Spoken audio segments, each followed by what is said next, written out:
টান টান উত্তেজনায় ম্যাচ কিন্তু জয় করলো দিল্লি। এক কথা আমি বলবো এই ম্যাচটা পুরো দিল্লির হারা ম্যাচ জয় করলো দিল্লি। আর রাজস্থানের কিন্তু পুরোপুরি জিতা ম্যাচ। এই জিতা ম্যাচ রাজস্থান হেরে গেল আর হারা ম্যাচ দিল্লি জিতে গেল। সেখানে হিটম্যার এবং ধূপ জুরেল ব্যর্থ। এক কথাই বলতে গেলে কি হাসি পাচ্ছে। যাই হোক, কি বলবো, সেখানে ড্র হয়েছে ম্যাচ, তারপরে সে হিটম্যারকে পাঠালো। দরকারটা কি ছিল? মিচেল স্টার্ক 6টা বলে মাত্র 9 রান দরকার, যিনি 6 বলে 9টা রান তুলতে পারলো না, আর তিনাকেই পাঠালো। সামনে মিচেল স্টার্ক, সেই সামনেই মিচেল স্টার্ক এবং সামনে হিটম্যার।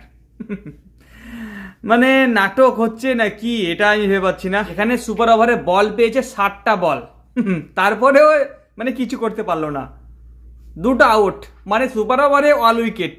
সুপার ওভারের মধ্যে একটা ফ্রি হিট পাচ্ছে, তারপরেও সেখানে অল উইকেট হয়ে যাচ্ছে। কি মানে কি বলবো, এক কথায় বলতে গেলে মিচেল স্টার্ক সত্যি কেকেআরে থাকলে হয়তো কেকেআরের মোড়টা হয়তো ঘুরে যেত, কিন্তু এখানে মিস করছে কেকেআর মিচেল স্টার্ককে। আর একটা হলো রানাজি মাফ করে না। মানে রানা অসাধারণ খেলেছে, দুর্দান্ত খেলেছে, অনেক বহু চেষ্টা করেছে রানা ম্যাচটা জেতানোর, কিন্তু লাস্টে হারতেই হলো রানাকে।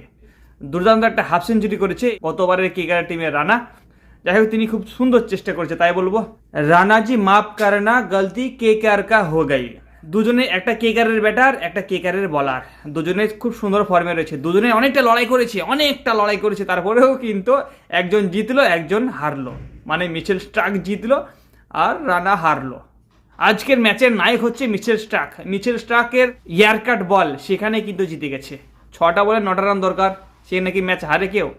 যাই হোক, সেখানে সুপার ওভার হলো, সুপার ওভারের সেম কেস, এটা সেখানে ফ্রি হিট পেলো, তারপরে কিছু করতে পারলো না।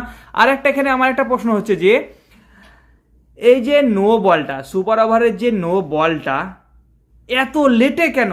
যখনই 3 নম্বর বল করতে যাবে তখনই নো দিচ্ছে। মানে কি বলবে, এত লেটে।